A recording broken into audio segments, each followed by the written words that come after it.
लोकसभा इंतखाबात का जारी सिलसिला जो जम्मू में तो लगभग मुकम्मल हो ही गया और अब बारी है वादी की पार्लिमानी सीटों की, जिनमें अनंतनाग राजौरी सीट तो बड़ी बातचीत वाली सीट है ही, जिसे फिलहाल तो 7 मई से मुलतवी करके 25 मई तक कर दिया गया है। वहीं उससे पहले यानी 20 मई को 5वें मरहले में बारामूला पार्लिमानी हलके से पोलिंग होने जा रही है, जिसमें मुकाबला बहुत ज्यादा संगीन देखने को मिल रहा है।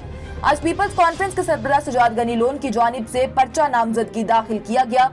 बता दें तो इस सीट से मैदान में काफी लोग हैं। नेशनल कॉन्फ्रेंस के नायब सदर Omar Abdullah, people's democratic party के फयाज अहमद मीर गुज़िश्ता रोज में 2 और आजाद उम्मीदवारों की जानिब से इस सीट से नॉमिनेशन पेपर दाखिल किए गए। वहीं पीर के रोज अवामी इत्तेहाद पार्टी की जानिब से जेल में बंद अब्दुल रशीद शेख उर्फ इंजीनियर रशीद का भी बारामूला लोकसभा सीट से बतौर आजाद उम्मीदवार पर्चा नामजदगी भरा गया है, जिससे कि ये मुकाबला काफी ज्यादा टक्कर का हो गया है।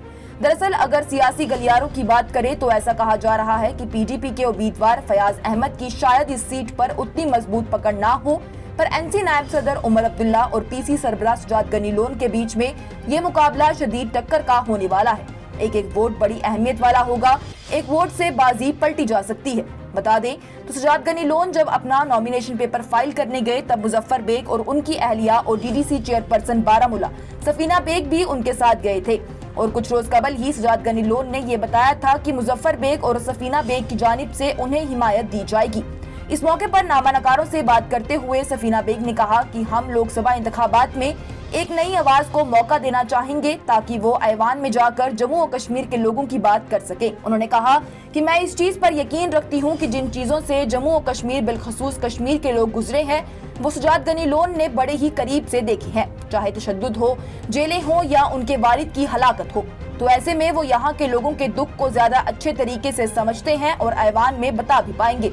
इसके साथ ही नेशनल कॉन्फ्रेंस पर भी बयान देते हुए उन्होंने कहा कि 2019 के बाद नेशनल कॉन्फ्रेंस के लोग जो पार्लियामेंट में एमपी थे वो कुछ भी नहीं कर पाए, ना यहाँ के लोगों की आवाज वहाँ बन पाई। यहाँ तक कि कांग्रेस जिसके साथ आज एनसी इत्तेहाद में भी है, वो अपने मैनिफेस्टो में साफ तौर पर ये कहती है कि उन्हें आर्टिकल 370 और 35A के साथ कोई लेना देना नहीं है, वो बस जम्मू और कश्मीर में स्टेटहुड की बहाली करेंगे।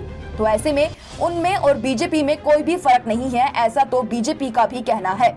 वहीं नॉमिनेशन पेपर फाइल करने के बाद प्रेस कॉन्फ्रेंस देते हुए सजाद गनी लोन ने कहा कि पिछले 9 सालों से ऐवान में एक ही आवाज है जिसको बदलने की और लोगों को नई आवाज देने की जरूरत है। उन्होंने कहा, मैंने हर वो जुल्म बर्दाश्त किया है जो एक आम कश्मीरी ने बर्दाश्त किया है, चाहे तन्हाई कैद हो, आंखों पर पट्टी हो, उल्टा लटकना हो, हर एक चीज मैंने सही है। और दूसरी पार्टियों की तरह मैं महलों में बंद नहीं था, इसलिए मैं यहाँ के अवाम की आवाज को अच्छे से ज्यादा अच्छे से ऐवान में उठा सकता हूँ। बहरहाल बात करते हैं इंतखाबात में सख्त मुकाबले की, तो ऐसे में तज्जियाकारों का ये कहना है कि इंजीनियर रशीद का इस इंतखाबात में होना एक और बड़ा मुकाबला हो सकता है और उनके इंतखाबी मैदान में आने से सजाद गनी लोन और उमर अब्दुल्ला दोनों को ही बड़ा झटका लग सकता है, क्यों ना कि लोगों में इंजीनियर रशीद की मकबूलियत भी बेहद ज्यादा है।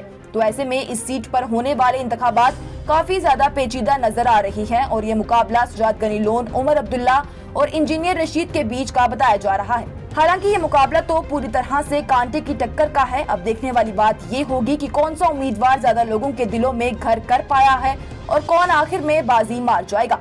आप इस हवाले से क्या राय रखते हैं कि कौन है मुस्तहक उम्मीदवार इस सीट से? हमें कमेंट सेक्शन में जरूर बताएं।